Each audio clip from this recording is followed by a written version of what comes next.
जय गुरु जी संगत जी। संगत जी, गुरु जी की डिवाइन कॉल सत्संग प्लेटफॉर्म में आप सभी गुरु परिवार का हार्दिक स्वागत है। शुक्राना गुरु जी महाराज का कि उन्होंने सेवा मुझे बख्शी कि मैं आप सभी गुरु परिवार के समीप आके गुरु जी के कल्याण महिमा अनुभव का वर्णन कर पा रही हूँ। अनंतम शुक्राना मेरे गुरु जी महाराज का। संगत जी, आज का जो सत्संग मैं आपके साथ शेयर करने जा रही हूँ पूजा आंटी का है, बेंगलोर से, और मैं उन्हीं के शब्दों में आपके साथ ये सत्संग साझा करूंगी। सत्संग शेयर करने में कोई भी भूल चूक हो जाए, कैसी भी भूल चूक हो जाए, माफ़ कीजिएगा। सभी गुरु परिवार से हाथ जोड़ के विनती है कि सत्संग को अंत तक सुने, ध्यान से सुने और गुरु जी की ब्लेसिंग्स प्राप्त करें। जब आप सत्संग को अंत तक सुनते हैं, जब गुरु जी की आप अपार ब्लेसिंग्स प्राप्त करते हैं, बीच में सत्संग को छोड़ने से कोई भी फल प्राप्त नहीं होता है। इसलिए सत्संग को अंत तक सुने, ध्यान से सुने और गुरु जी की ब्लेसिंग्स प्राप्त करें।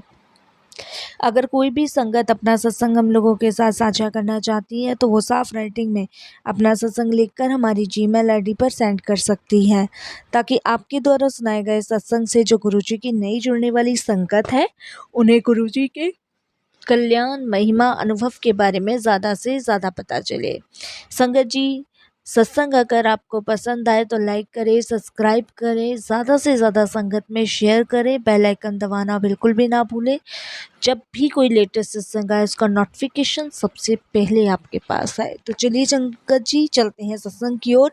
सत्संग शुरू करने से पहले हम गुरु जी का मंत्र जाप करेंगे। ओम नमः शिवाय, शिव जी सदा सहाय। ओम नमः शिवाय, गुरु जी सदा सहाय। जय गुरु जी संगत जी, मेरा नाम पूजा है और मैं बेंगलोर से हूँ। ये मेरा गुरु जी की तरफ से पहला शुक्राना सत्संग है। कोई भी भूल चूक हो जाए, कैसी भी हो जाए, क्षमा करना। मैंने कभी सत्संग शेयर नहीं किया है, आज फर्स्ट टाइम मैं आपके साथ अपना सत्संग शेयर कर रही हूँ और मुझे पता नहीं है कि सत्संग कैसे बोलते हैं, कैसे लिखते हैं, मुझे नहीं समझ आ रहा। लेकिन हाँ, ये है कि आज जो भी गुरुजी लिखवा रहे हैं, जो भी गुरुजी मेरे से कहलवाना चाहते हैं, वही मैं आपके साथ सबके साथ शेयर करूँगी। संगत जी, जैसे गुरुजी कहते हैं जर्नी शुरू से स्टार्ट करो, तो गुरुजी से मैं जो है संगत जी, अभी ज़्यादा समय नहीं हुआ है। मैं 2020 के आसपास गुरुजी से जुड़ी हूँ। संगत जी, दिल्ली में मेरी बेटी है और वहाँ पे उसकी शादी हुई है, तो उसके जो ससुराल वाले हैं वो गुरुजी को बहुत मानते हैं। और हम संगत जी बेंगलोर में रहते, तो हमें गुरुजी के बारे में नहीं पता था।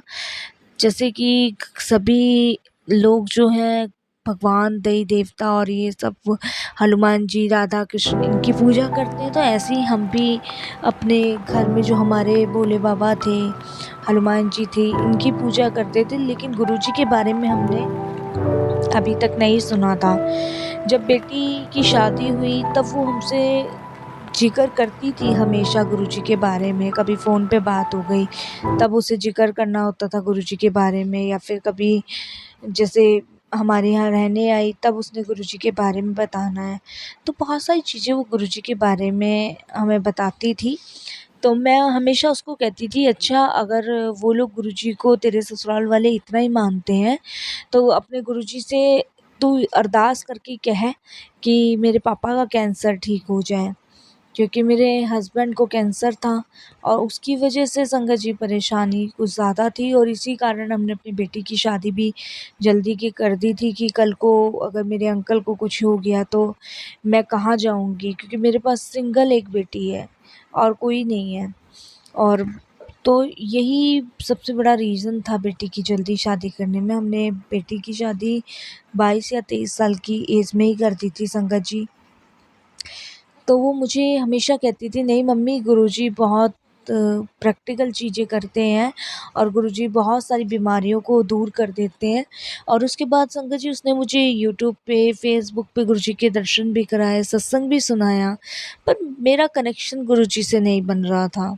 और मैं हमेशा अपनी बेटी को एक ही बात कहती थी, चल ऐसा कहीं कुछ नहीं होता है, ये सब वहम की बातें हैं, जो जैसा कह दे वो वैसा ही हो जाता है।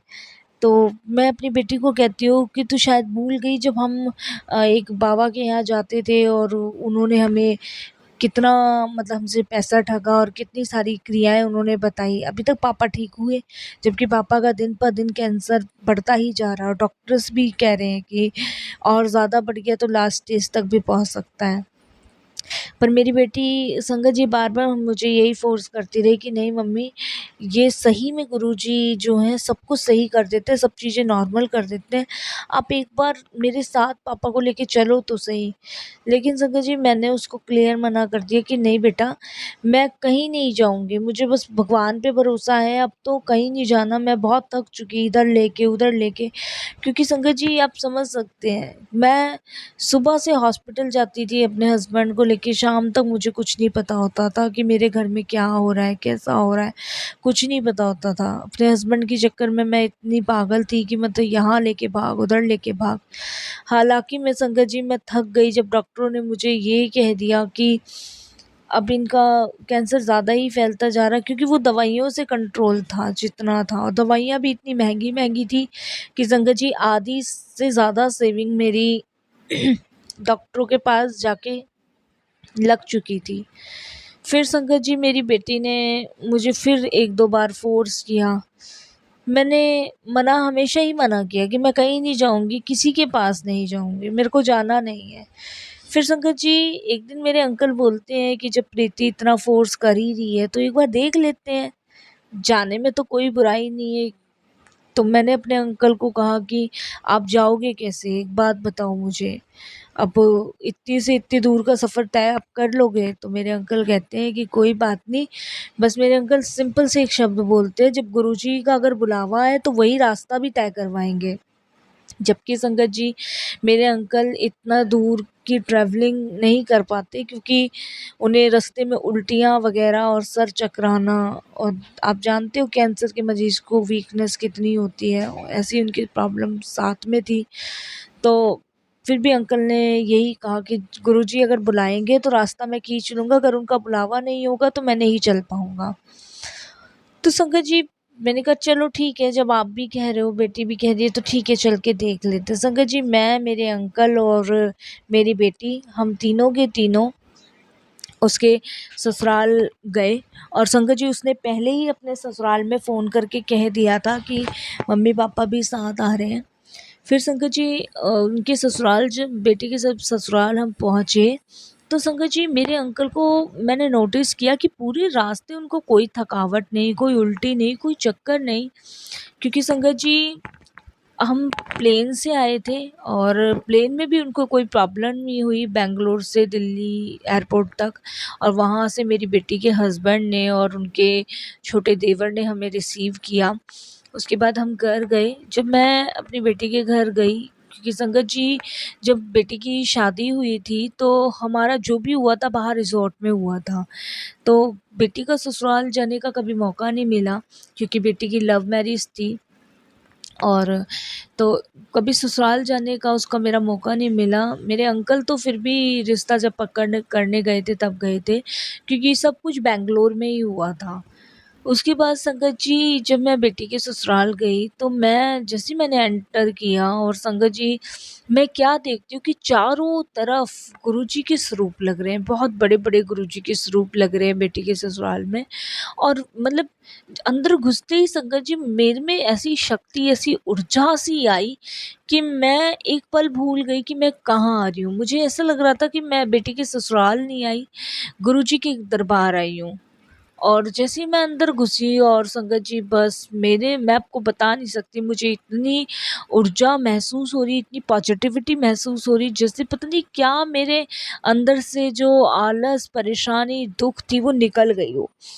फिर संगत जी हम उन लोगों ने बैठे हम लोग, बैठने के बाद इतने में चाय नाश्ता आया।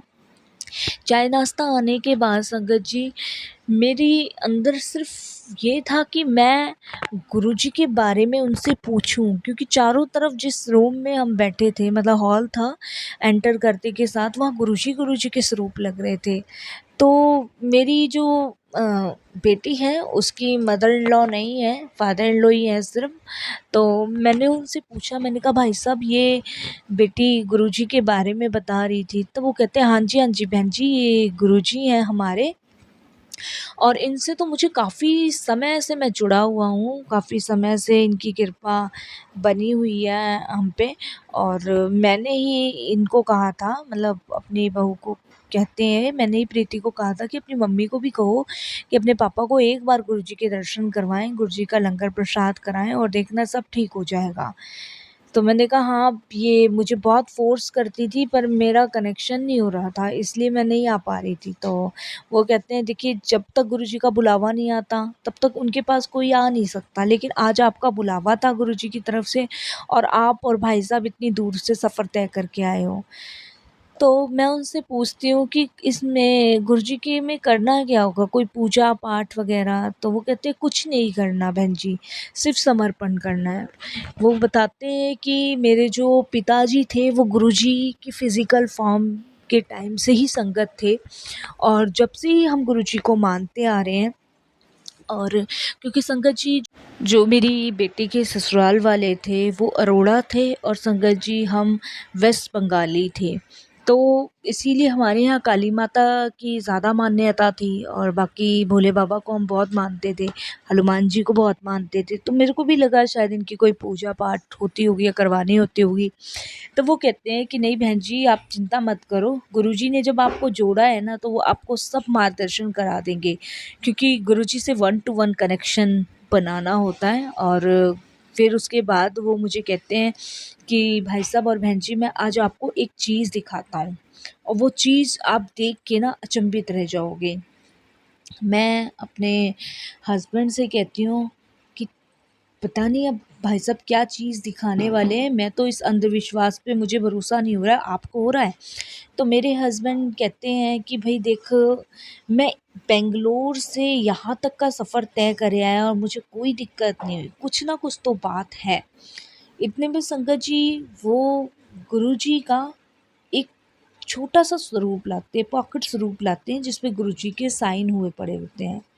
और जब वो मुझे वो दिखाते हैं तो मुझे कहते हैं कि बहन जी, ये गुरुजी जब अपना पॉकेट स्वरूप सबको बाँटते थे ना, ये जब का है और ये इतना ब्लेसिंग्सफुल है कि मैं आपको बता नहीं सकता।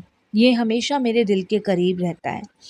वो बताते हैं कि जब मेरी वाइफ़ मतलब गुरुजी के चरणों में गई थी तब मैं बहुत परेशान था, बहुत दुखी था।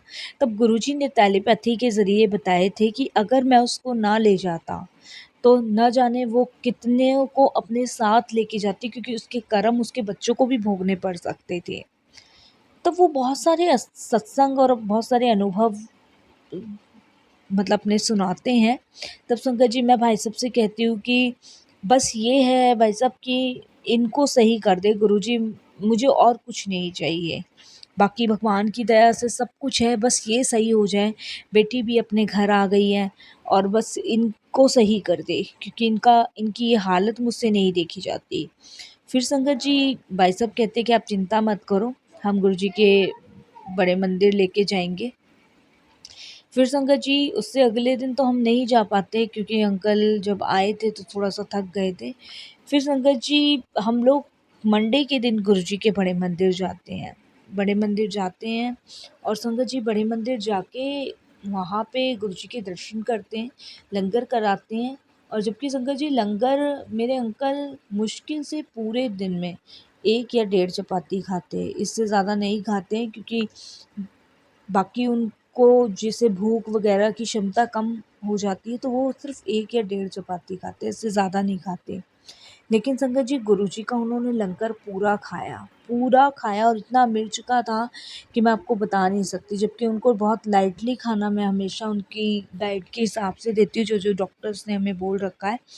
लेकिन मैं बहुत घबरा रही थी कि अंकल पूरा ये लंगर खाएँगे कैसे? लेकिन अंकल को वो लंगर बहुत टेस्टी लगा और उन्होंने पूरा लंगर फ़िनिश करा। उसके बाद संगत जी हम मंदिर से सीधे घर की तरफ आए और घर आते के साथ ही संगत जी मेरे जो अंकल हैं उनकी तबीयत बहुत ज़्यादा ख़राब होने लग गई। इतनी ज़्यादा ख़राब होने लग गई कि उनको दिल्ली के एम्स हॉस्पिटल में एडमिट कराना पड़ा। समझ नहीं आ रहा था कहाँ ले जाएँ, कहाँ नहीं ले जाएँ। तब जो बेटी के हस्बैंड थे उन्होंने एम्स के लिए हमें कहा, क्योंकि एम्स सबसे बड़ा ऑल इंडिया का हॉस्पिटल है। हम वहाँ ले गए एम्स। जब ले गए तो डॉक्टर ने उन्हें तुरंत इमरजेंसी में एडमिट किया और इमरजेंसी में एडमिट करने के बाद उन्होंने काफ़ी सारे टेस्ट करवाने शुरू कर दिए। अब संगत जी मेरे माइंड में ये था कि मैं बैंगलोर में भी इनकी दवाई चला रही हूँ, यहाँ भी दवाई चला रही हूँ, डॉक्टर्स अलग-अलग हो जाएँगे, कोई ज़्यादा प्रॉब्लम ना हो जाए, करूँ तो करूँ क्या? मैं और ज़्यादा टेंशन में चलती जा रही थी। उसके बाद संगत जी मैंने वहाँ के डॉक्टर्स को बताया कि ये ऐसे-ऐसे मेरे हस्बैंड का वहाँ पे भी इलाज चल रहा है और सारी रिपोर्ट्स दिखाई। लेकिन वहाँ के डॉक्टरों ने कहा कि नहीं, हम अपनी रिपोर्ट्स करवाएँगे तभी हम क्लियर कर पाएँगे। संगत जी जब डॉक्टर्स ने रिपोर्ट कराई और रिपोर्ट करा के जब उन्होंने संगत जी चेक किया, जब रिपोर्ट आई तो संगत जी जो बैंगलोर में टेस्ट करवाया था उससे बहुत अपोजिट वो रिपोर्ट आई। संगत जी इसमें जो कैंसर था सेकंड स्टेज पे दिखा रहा था और जो बैंगलोर में टेस्ट हुआ था कैंसर का वो थर्ड स्टेज पे था। अब संगत जी सेकंड और थर्ड में इतना डिफरेंट कैसे आ गया? मेरे तो संगत जी खुशी के मारे आंसू निकल गए। मैं अचंभित हो गई। मैंने कहा ये कैसे हो सकता है? जबकि इनका तो बैंगलोर में अभी टेस्ट हुआ है, ज़्यादा समय भी नहीं हुआ और ये तो थर्ड में बताया था डॉक्टर ने और यहाँ पे ये सेकंड में बता रहे हैं। बड़ा कन्फ्यूज़न था। संगत जी इतने में जो मेरी बेटी के ससुर हैं वो कहते हैं कि बहन जी कन्फ्यूज़न मत करो, ये सब गुरुजी की कृपा है जो भाई साहब का सेकंड पे पहुंच गया और अभी देखना फर्स्ट पे भी पहुंचेगा और बिल्कुल गायब भी हो जाएगा, आप विश्वास रखो। बाकी संगत जी मेरी बेटी के ससुर ने, उसके हस्बैंड ने बहुत हेल्प करी हम लोगों की, बहुत हेल्प। जब तक मेरे हस्बैंड एम्स में रहे तब तक संगत जी बेटी और जमाई को रोज़ शाम को गुरुजी के यहाँ से लंगर लाना और लंगर करवाना। और जो मेरे बेटे के ससुर थे उन्होंने संगत जी जो भी गुरुजी की पुरानी संगत थी उनसे गुरुजी का डिवाइन प्रसाद लाना, वो खिलाना, जल प्रसाद लोटा ब्लेस करा के लाना। मेरे को कुछ भी करने की ज़रूरत नहीं पड़ी। जैसे जैसे गुरुजी उनको हुक्म आदेश दे रहे थे वैसे वैसे संगत जी होता जा रहा था। करीबन संगत जी 2.5 महीने मेरे को अपनी बेटी के घर रुकना पड़ा अपने अंकल की वजह से, या ये कह सकते हैं कि गुरुजी की इच्छा थी कि गुरुजी ने 2.5 महीने हमें यहाँ रखा। और संगत जी 2.5 महीने में गुरुजी की कृपा से मेरे अंकल का जो कैंसर था संगत जी धीरे धीरे ख़त्म हो गया। अब जो मेरे अंकल का कैंसर है वो सिर्फ़ और सिर्फ़ 20% है, जिसे डॉक्टर्स ने कहा है कि आप मेडिसिन्स लेकर इसको कंट्रोल कर सकते हो, ये आगे फैलेगा नहीं। और संगत जी बस ये है कि दवाइयाँ असर कर रही हैं गुरुजी की कृपा से। और संगत जी नहीं तो दवाई भी जब तक असर नहीं करती जब तक गुरुजी की कृपा नहीं होती। अब इस चीज़ को मैं मान चुकी थी, समझ चुकी थी। उसके बाद संगत जी फिर भी मेरा कनेक्शन गुरुजी से नहीं हुआ। मुझे ये लगा, जब भी संगत जी देखिए मेरी बेवकूफ़ी नादानी से मुझे यही लग रहा था नहीं, वहाँ पे डॉक्टर जो इलाज कर रहे थे अलग तरीके से कर रहे थे, यहाँ पे कुछ अलग तरीके से कर रहे हैं। मेरा गुरुजी से कनेक्शन नहीं हो रहा था, विश्वास नहीं हो रहा था। और जो भी बेटी के ससुराल के थे और बेटी जमाई थे, ये अपनी गुरुजी के हिसाब से प्रक्रिया कर रहे थे। पर मुझे समझ नहीं आ रहा था। मेरे को बस यही लग रहा था कि कुछ ना कुछ शायद रिपोर्ट्स में गड़बड़ हो रही है। रिपोर्ट क्योंकि कोई भी रिपोर्ट मैच नहीं कर रही थी। सब अलग-अलग ही रिपोर्ट थी, जो बैंगलोर से करवाई थी वो भी और जो एम्स की थी वो भी, सब अलग-अलग थी। उसके बाद संगत जी मैं दोपहर का समय था, अपने अंकल को दवाई देके और मैं सिर्फ वहाँ जो वेटिंग रूम होता है वहाँ बैठी और बस ऐसी सोच रही थी मन में। और सोचते सोचते संगत जी मेरी आँख लग गई और संगत जी आँख लगी और सपने में मुझे वही जो गुरुजी के स्वरूप लगे हुए हैं बेटे के घर वो मुझे सपने में नज़र आने लगते हैं। और संगत जी फिर उसके सामने मैं बैठी बैठी बहुत रोने लगती हूँ और फिर मैं क्या देखती हूँ कि एकदम से अंधेरा हो जाता है और बहुत तेज रोशनी आती है और वहाँ से वाइट कलर के कपड़ों में गुरुजी आते हैं और कहते हैं आंटी चिंता ना कर, तेरे अंकल नु नई ज़िंदगी ब्लेस कर देती। अब संगत जी मैं बहुत शुक्राना करती हूँ गुरुजी का और इतने में मैं देखती हूँ कि गुरुजी महाराज कहते हैं मुझसे फिर से कि मेरे लंगर प्रसाद में वो दिव्य शक्ति है कि आपके शरीर के कितने से भी बड़े से बड़े रोग हो वो सब काट देती है। तो इसीलिए तेरे अंकल ने बड़े मंदिर आके दिव्य लंगर प्रसाद किया, उसी दिन मैंने उसके रोग ख़त्म कर दिए थे। मुझे तुझे नहीं जोड़ना था, मुझे कनेक्ट तेरे अंकल को अपने से करना था। तेरा अभी समय नहीं आया है कनेक्शन मेरे से जुड़ने का। और संगत जी, इतने में वो अंतर्ध्यान होते हैं और मेरी आँख खुल जाती है। और ये सपना मैं फिर जो मेरी बेटी के ससुर हैं उनको बताती हूँ कि भाई साहब ऐसे-ऐसे मुझे दोपहर के समय ये सपना आया और मैं बिल्कुल पसीने में तर-तर हूँ। वो सपना नहीं था, वो हकीकत थी। तब वो अंकल मुझे समझाते हैं कि बहन जी, आपको गुरुजी को यहाँ नहीं बुलाना था, ब्लेसिंग्स देने के लिए आपके भाई साहब जो हैं इनको गुरुजी को यहाँ बुलाना था। तो संगत जी, इस तरीके से ये कनेक्शन मेरा गुरुजी से जब जुड़ा, जब गुरुजी ने मुझे ड्रीम दर्शन दिए, उसके बाद संगत जी मैं गुरुजी को मानने लगी। गुरुजी की पूजा मुझे नहीं पता था कैसे करते हैं, कैसे नहीं करते हैं, लेकिन जब मैं बैंगलोर वापस अपने अंकल को बिल्कुल ठीक अवस्था में लेके गई, उसके बाद संगत जी मैंने गुरुजी का स्वरूप अपने घर में लगाया और आज गुरुजी की कृपा से संगत जी मेरे अंकल बिल्कुल स्वस्थ हैं। उनका जो कैंसर है वो सिर्फ 20% पे ही है, आगे बढ़ ही नहीं रहा, फैल ही नहीं रहा। ये सिर्फ गुरुजी की कृपा से। इसके लिए गुरुजी का बहुत बहुत शुक्राना करती हूँ। बस यही कहती हूँ, गुरुजी हम नादान हैं, मूर्ख हैं, अज्ञानी हैं, नहीं पहचान पाते आपकी लीलाओं को। आप तो बहुत माध्यम बनाते हो हमें अपने पास बुलाने की, लेकिन हम नहीं आ पाते। संगत जी, लेकिन गुरुजी अपनी उस दिव्य शक्ति से हमें खींच ही लाते हैं। हम चाहे कितना भी मना करें, कितनी लाख मना करें, लाख आने की ना कोशिश करें, लेकिन गुरुजी को जब ब्लेसिंग्स देनी होती है तो वो आ ही जाते हैं। उसके बाद संगत जी मैंने अपने घर में भी गुरुजी की कृपा से सत्संग करवाया। बहुत ब्लेसिंग्स मिली, बहुत शांति मिली। और संगत जी बस अब सारा जीवन मैं गुरुजी के चरणों में बिताना चाहती हूँ। मैं सारी चीज़ों को सिर्फ़ गुरुजी को समर्पित कर चुकी हूँ। मेरी ज़िंदगी की डोर भी, मेरे अंकल की ज़िंदगी की डोर भी गुरुजी के हवाले ही है। जब तक वो हमें चला रहे हैं, जब तक उन्होंने साँसें हमें बख्शी हैं, तब तक उनकी रहम और करम पे ही हम जी रहे हैं। बस मैं शुक्राना करती हूँ। और संगत जी वैसे तो मैं आपको बताऊँ, दिन-रात इतने सत्संग होते हैं। कभी गुरुजी तितली के रूप में दर्शन देते हैं, कभी संगत जी ओम के रूप में दर्शन देते हैं। कभी-कभी तो संगत जी ऐसा होता है कि गुरुजी को देखते रहो, ऐसा लगता है जैसे गुरुजी बातें कर रहे हैं। हम मेरा और मेरे अंकल का जो समय है वो गुरुजी के साथ कटता है, क्योंकि मेरे अंकल रिटायर हैं, स्कूल टीचर थे। तो संगत जी हमारी ज़रूरत के हिसाब के खर्चे भी गुरुजी की कृपा से बहुत अच्छे ही चल रहे हैं। बाकी जो भी हमारा पूरा दिन का समय होता है वो गुरुजी को लेके होता है। और गुरुजी जो ये परम पूजनीय पिताजी हैं, जिन्होंने मेरे अंकल को ब्लेस करके नवजीवन प्रदान किया, उन्होंने मुझ पे बहुत बड़ा एहसान किया। मैं 7 जन्म भी ले लूँ जब भी नहीं चुका सकती, क्योंकि मैं अपने अंकल से बहुत प्रेम करती हूँ।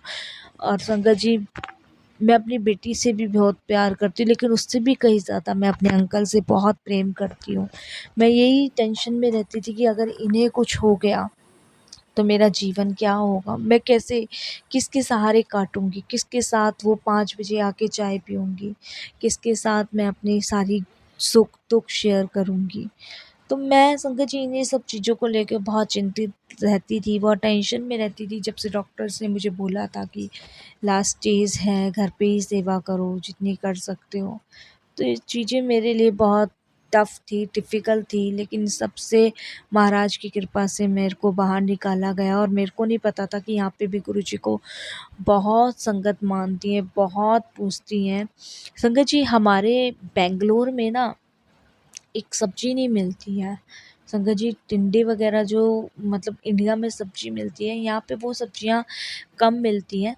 तो मेरा मन करता है कि मैं गुरुजी के लिए कभी-कभी ऐसा कुछ बनाऊँ, ऐसा किसी चीज़ का भोग लगाऊँ कि गुरुजी को पसंद आए। और संगत जी उसी भोग को बनाने के बाद मैं गुरुजी से अरदास करती हूँ कि गुरुजी इसे लंगर में बदल दो। ऐसे संगत जी एक बार मैं, हमारे यहाँ पे एक बेंगलोर में एक डिश मिलती है।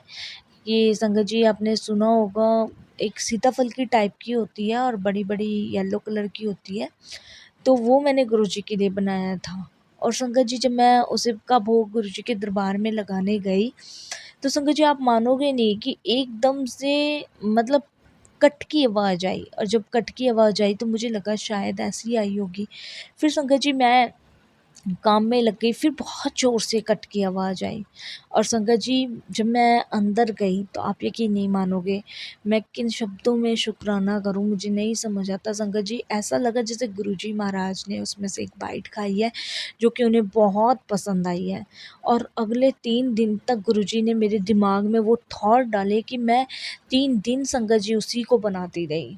मैं बता नहीं सकती, उसमें गुरुजी ने इतनी बरकत कर दी कि 3 दिन संगत जी कंटिन्यू आधी आधी आधी करके मैं रोज़ उसको बनाती रही और रोज़ गुरुजी को भोग लगाती रही। तो ऐसे हैं गुरुजी महाराज, हम गुरुजी के लिए कुछ नहीं करते, सब कुछ गुरुजी करते हैं, सब कुछ गुरुजी ही करते हैं। बस संगत जी यही एक छोटा सा सत्संग था मेरा कि कैसे गुरुजी की कृपा से मेरे अंकल को नई ज़िंदगी ब्लेस हुई। मेरे लिए तो पूरी जहाँ की दौलत मुझे मिल गई। संगत जी वो कहते हैं ना, हम मूर्ख अज्ञानी मनुष्य हैं, नहीं परमात्मा की लीलाओं को समझ पाते। और मुझे जुड़े हुए भी संगत जी ज़्यादा समय नहीं हुआ। मैं आपको जैसे बताती हूँ कि मेरी बेटी मुझे बहुत फ़ोर्स करती थी, मैं हमेशा ही मना करती थी। लेकिन जब मेरे अंकल ने मुझे गुरुजी के पास चलने के लिए कहा तो वो पहला बुलावा था मेरे अंकल के लिए गुरुजी का।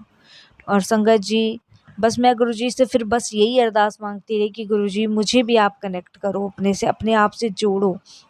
और आज भी संगत जी जब मैं गुरुजी से अरदास करती हूँ तो बस इसी चीज़ को लेके अरदास करती हूँ कि गुरुजी महाराज पूरी दुनिया आपसे प्रेम करती है। बस मैं यही चाहती हूँ कि मेरा प्रेम अलग ही हो और अब सबसे निराला हो आपके प्रति, सबसे अलग समर्पण मैं आपको कर पाऊँ, क्योंकि 7 जन्म लेके भी मैं आपका ये एहसान, आपकी ये कृपा नहीं चुका पाऊँगी। सिर्फ़ एक छोटा-सा शब्द आपके चरणों में बस रखती हूँ कि गुरुजी बहुत-बहुत शुक्राना, अनंतम अनंतम शुक्राना, जो आपने मेरे अंकल की ज़िंदगी को ब्लेस किया, आपने मेरा मार्गदर्शन किया, मुझे एक सही चीज़ समझाई कि बिना गुरु बिना मुक्ति नहीं है, मोक्ष नहीं है, बिना गुरु बिना आप जीवन में अपना उद्धार नहीं करा सकते। बस संगत जी वाणी को विराम दूंगी, कोई भी भूल चूक हो जाए, कैसी भी भूल चूक हो जाए, संगत जी मुझे माफ़ करना, गुरुपा मुझे क्षमा करना, अपनी नादान बेटी समझ के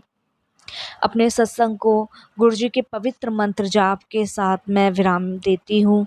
ओम नमः शिवाय, शिव जी सदा सहाय। ओम नमः शिवाय, गुरुजी सदा सहाय। जय गुरुजी, शुक्राना गुरुजी।